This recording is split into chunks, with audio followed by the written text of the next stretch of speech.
Hello વિદ્યાર્થી મિત્રો, એજ્યુટેકનો ચેનલમાં આપનું સ્વાગત છે. આજે આપણે શીખીશું ધોરણ 4 વિષય કુહુનો પાઠ 4 સિંહ ઘૂઘવે બકરો ભાગે ના પાઠ્યપુસ્તકના સ્વાધ્યાયના પ્રશ્નોના જવાબની સમજ મેળવશું. બાળમિત્રો, આજે તેના ચોથા વિભાગનો વિડીયો જોઈશું. બાળમિત્રો, 1 થી 3ના વિડીયો તમે પ્લેલિસ્ટની લિંક પરથી મેળવી શકશો. તો ચાલો શીખીએ. પાઠ 4 સિંહ ઘૂઘવે બકરો ભાગે ના સ્વાધ્યાયના પ્રશ્નોના જવાબની સમજ. પ્રવૃત્તિ નંબર 23. કોષ્ટકમાં આપેલ શબ્દો સાથે સંબંધ ધરાવતા શબ્દો કવિતામાંથી શોધીને લખો. બાળમિત્રો, અહીં કોષ્ટક આપેલું છે જેમાં પાણી, વિશાળતા, મોજા, ઊંડાણ જેવા શબ્દો આપેલા છે. આ શબ્દો સાથે સંબંધ ધરાવતા શબ્દો કવિતામાંથી શોધીને લખવાના છે. ઉદાહરણ તરીકે પાણીમાં આપ્યું છે ખારા ખારા, આવા જ બીજા શબ્દો લખીએ. આછા આછા, ભરતી ઓટ, સભર ભર્યા. વિશાળતામાં આવશે લાંબો પહોળો, આરો નહીં, ઓવારો નહીં, પાળ નહીં, પરથારો નહીં, કિનારો નહીં. મોજામાં મોટા મોટા, અથડાતા પછડાતા, ઊંડાણમાં ઊંડો ઊંડો. માણસ ડૂબે, ઘોડા ડૂબે, ઊંચા ઊંચા ઊંટ ડૂબે, હાથી જેવા તૂંત ડૂબે, કિલ્લાની કિનાર ડૂબે, તાડ જેવા ઝાડ ડૂબે, મોટા મોટા પહાડ ડૂબે. 24. ઉપર નોંધેલી વિગતો પરથી પ્રશ્નોના જવાબ આપો. બાળમિત્રો, હમણાં આપણે કોષ્ટકમાં જે વિગતો નોંધી તેના પરથી પ્રશ્નોના જવાબ લખવાના છે. સવાલ 1. મહાસાગર કેટલો વિશાળ છે? જવાબ આવશે વિશાળ, લાંબો, પહોળો. સવાલ 2. મહાસાગરનું પાણી કેવું છે? ખારું. સવાલ 3. મહાસાગર કેટલો ઊંડો છે? ગજબ ઊંડો, બધું ડૂબી જાય તે. સવાલ 4. મહાસાગરના મોજા કેવા છે? મોટા મોટા. સવાલ 5. મહાસાગર કેવો અવાજ કરે છે?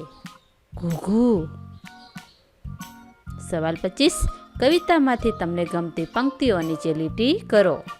વિદ્યાર્થીઓએ પોતાને ગમતી પંક્તિઓ નીચે લીટી કરવી. 26. નીચેનામાંથી કયો અર્થ સાચો છે તે કહો. બાળમિત્રો, અહીં શબ્દ આપેલો છે અને તેના અર્થવાળા શબ્દો એની સાથે બીજા 2 અન્ય શબ્દો આપ્યા છે, એટલે કે વિકલ્પો છે. સાચો અર્થ દર્શાવતો વિકલ્પ પર ખરું કરવાનું છે. સવાલ 1. સામો તો કિનારો નહીં. આવશે દરિયાને બીજો કિનારો ના હોય, આથી તેના પર ચોરસ કરીશું. 2. વાયુ વેગે આગળ થાય. વિકલ્પો છે વાયુ બની જાય, આગળ જઈને હવા બની જાય, ખૂબ ઝડપથી આગળ વધે. સાચો જવાબ ક, ખૂબ ઝડપથી આગળ વધે. 3. ગરજે સાગર ઘેરે રવે. વિકલ્પો છે સાગરને ઘેરી લે, ખૂબ મોટા ગુંજતા અવાજે સાગર ગર્જના કરે છે, સાગર ઘરે જઈને રડે છે. સાચો જવાબ ખૂબ મોટા ગુંજતા અવાજે સાગર ગર્જના કરે છે. 4. કિનારાના ખડકો રવે. અ. સાગરનું પાણી કિનારાના ખડકો સાથે અથડાઈને અવાજ ઉત્પન્ન કરે. બ. કિનારે જઈને ખડકો રડે. ક. ખડકનો કિનારો. સાચો જવાબ અ. સાગરનું પાણી કિનારાના ખડકો સાથે અથડાઈને અવાજ ઉત્પન્ન કરે. 5. ફીણથી ફૂફાડા કરતો. અ. નાગની ફેણની જેમ ફૂફાડા મારતા દરિયાના મોજા. સાબુના ફીણ જેવો કે ફીણ નામનો સાપ ફૂફાડા મારે. સાચો જવાબ અ. નાગની ફેણની જેમ ફૂફાડા મારતા દરિયાના મોજા.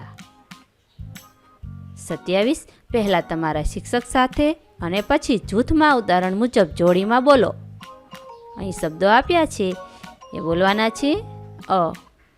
ખારા ખારા ઊસ જેવા, મોટા મોટા તરંગ ઉઠે, હાથી જેવા તૂત ડૂબે, આછા આછા તેલ, અથડાતા જાય પછડાતા જાય. 28. ઉદાહરણ મુજબ જળબંબોળ જેવા બીજા શબ્દો બોલો અને લખો.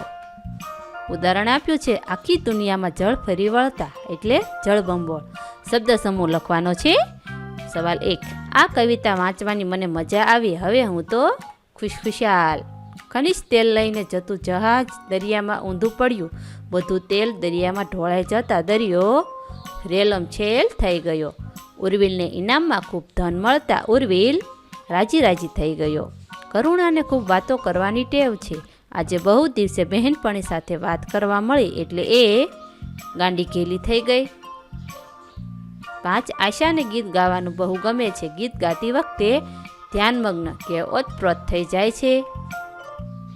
29 એના જેવું કોઈ નહીં. ઉદાહરણ છે મહાસાગર તો મહાસાગર. બાળમિત્રો, અહીં પણ આપણે મહાસાગર તો મહાસાગર લખ્યું છે એવી જ રીતે શબ્દો લખવાના છે. જેમ કે મમ્મી તો મમ્મી, શેઠ તો શેઠ, દૂધ તો દૂધ, મામા તો મામા, રાજા તો રાજા. એટલે કે શેઠ જેવું તો શેઠ જ કોઈ નહીં, દૂધ જેવું દૂધ બીજું નથી, મામા જેવા મામા બીજા નથી, રાજા જેવા રાજા બીજા નથી, અને મમ્મી જેવા મમ્મી બીજા ન મળે. 30 કવિતાની પંક્તિઓને વાર્તાના વાક્યોની જેમ મોટેથી બોલો અને લખો.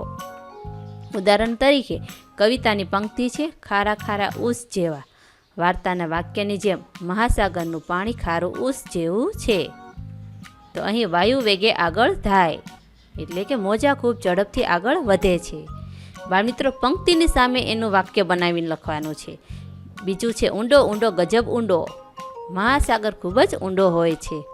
ઊંચા ઊંચા ઊંટ ડૂબે. મહાસાગર ઊંચા ઊંચા ઊંટ ડૂબે તેવો ઊંડો છે. ગાંડો થઈને રેલે તો આખી દુનિયા જળબંબોળ જળબંબોળ. વાક્ય લખીએ. મહાસાગરમાં વાવાઝોડું આવે તો આખી દુનિયા પર પાણી ફરી વળે. વિશાળ લાંબો પહોળો ઊંડો એવો મોટો ગંજાવર. મહાસાગર વિશાળ લાંબો પહોળો અને ઊંડો છે. 31 ચાલો હવે રમત રમવાની મજા માણી લઈએ. રમતનું નામ છે નદી કે પર્વત. ઓટલો કે સહેજ ઊંચી જગ્યા હોય ત્યાં બાળકોને ભેગા કરવા, થોડા બાળકોને ઊંચી જગ્યા પર ઊભા રહેવા કહેવું અને થોડા નીચે ઊભા રહે. એક બાળક થોડે દૂર રહે. બધા બાળકો આ બાળકને પૂછે નદી કે પર્વત. આ બાળક બોલે નદી તો જે બાળકો નીચે ઊભા છે તેઓ ત્યાં જ રહે. જે બાળકો ઉપર ઊભા છે તેઓ નીચે આવી જાય. જે બાળકો આમ કરવામાં ભૂલ કરે તે આઉટ ગણાય. જો આ બાળક બોલે પર્વત તો જે બાળકો ઉપર ઊભા છે તેઓ ત્યાં જ રહે. જે બાળકો નીચે ઊભા છે તેઓ ઉપર જતા રહે. જે બાળકો આમ કરવામાં ભૂલ કરે તે આઉટ ગણાય. આમ આ રીતે અવારનવાર આ રમત રમાડવી. 32 પ્રશ્નોના જવાબ લખો. સવાલ 1 દરિયા કિનારે ઘર હોય તો મજા પડે કે ડર લાગે? કેમ? જવાબ દરિયા કિનારે ઘર હોય તો ડર લાગે જ, કારણ કે કોઈ વાર ભયંકર વાવાઝોડાનો ખતરો રહે. સવાલ 2 દરિયો તમને કશું માંગવાનું કહે તો તમે એની પાસે શું માગો? જવાબ દરિયો મને કશું માંગવાનું કહે તો હું એની પાસે એવી માંગણી કરું કે અમે દરિયા કિનારે રમતા હોઈએ કે દરિયાના મોજાની મજા માણતા હોઈએ ત્યારે અમારું તે રક્ષણ કરે. 3 તળાવ નદી વગેરે ક્યારે છલકાય? જવાબ અતિશય ભારે વરસાદ વરસે ત્યારે તળાવ નદી વગેરે છલકાય. 4 દરિયો આપણને શું શું આપે? જવાબ દરિયો આપણને મીઠું આપે, દરિયો છીપલા આપે, દરિયો માછલા પૂરા પાડે, દરિયામાંથી મોતી પણ મળે, ક્યાંક દરિયામાંથી ખનિજ તેલ પણ મળે. 5 દરિયો ગાંડો થાય તો શું થાય? જવાબ વાવાઝોડા અને વરસાદથી દરિયો ક્યારેક ગાંડો થાય પણ ખરો. દરિયો ગાંડો થતાં જાનમાલનું ભારે નુકસાન થાય.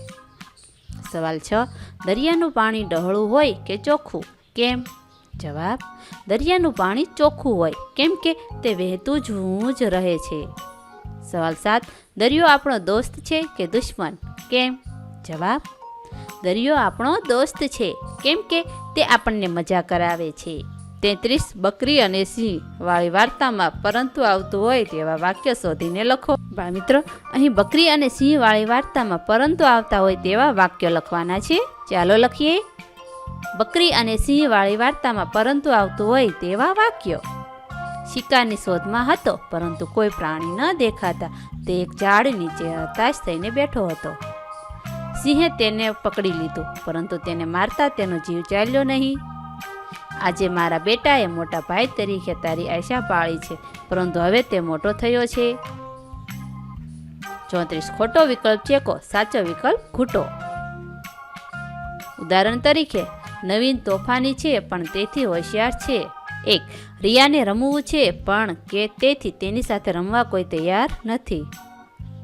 તેથી શબ્દ ખોટો છે પણ સાચો છે.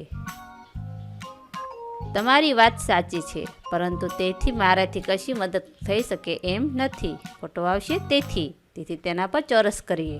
જંગલમાં ઘણા ઝાડ છે તેથી કે પણ તે લીલુંછમ દેખાય છે. પણ ઉપર ચોરસ કરીશું. એક ખોટો શબ્દ છે. આજે રવિવાર છે તેથી કે પણ રજા નથી. તેથી ખોટો શબ્દ છે.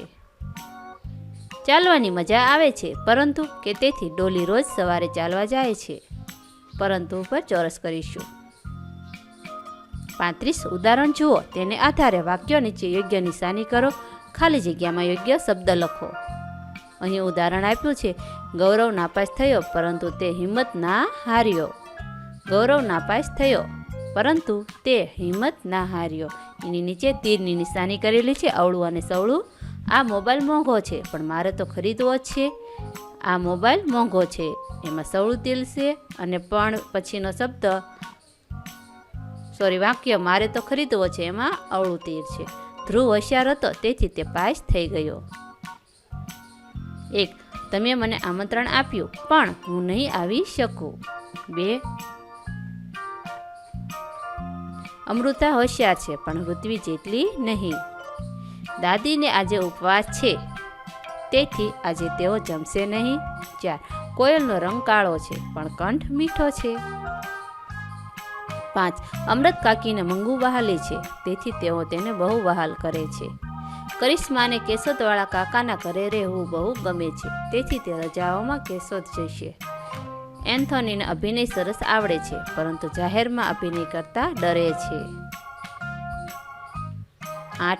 શ્રેય સૌને મદદ કરે છે તેથી બધા તેને માન આપે છે. ઝુમાએ વેણુને બચાવવાના ઘણા પ્રયત્નો કર્યા પરંતુ તે તેને બચાવી શક્યો નહીં. બધાને હતું કે મેરી કોમ હારી જશે પણ તે જીતી ગઈ. એટલે કે બાળમિત્રો, અહીં જે 2 વાક્યો છે એને જોડ્યા છે પણ કે તેથી સાથે. એમાં જો સરખા 2 બાજુના લાગે તો સરખા તીરવાળી નિશાન કરવાની અને જો બીજો વાક્ય વિરોધી લાગે તો અવળું તીરની નિશાની કરવાની છે.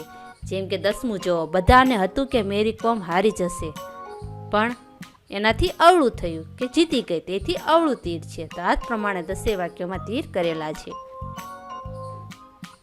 36. વર્ગમાં 4 જૂથ બનાવો. પહેલું જૂથ કોઈ વાક્ય બોલે, બીજા જૂથે પણ સાથે બીજું વાક્ય ઉમેરવાનું, ત્રીજા જૂથે વાક્ય બોલવાનું, ચોથું જૂથ પરંતુથી બીજું વાક્ય ઉમેરવાનું. જૂથનો ક્રમ બદલીને આ રમત રમો. બાળમિત્રો, અહીં 4નું જૂથ બનાવવાનું. એમાં પહેલું જૂથ વાક્ય બોલશે, બીજું જૂથ પણ સાથે એને ઉમેરશે અને ત્રીજું વાક્ય બોલશે અને ચોથું પરંતુની સાથે બીજું વાક્ય ઉમેરશે. નોંધ: વિદ્યાર્થીઓએ આ રમત વર્ગમાં રમી. બાળમિત્રો, હવે પછીની પ્રવૃત્તિ તમે છેલ્લો 5મા વિભાગમાં જોઈશો. થેન્ક યુ દોસ્તો. એજ્યુકટેકનો ચેનલ તરફથી વિડીયો નિહાળવા બદલ આપનો આભાર. આવા બીજા વિડીયોઝ નિહાળવા માટે અમારી યુટ્યુબ ચેનલ એજ્યુકટેકનો અત્યારે જ સબસ્ક્રાઇબ કરો. આભાર દોસ્તો.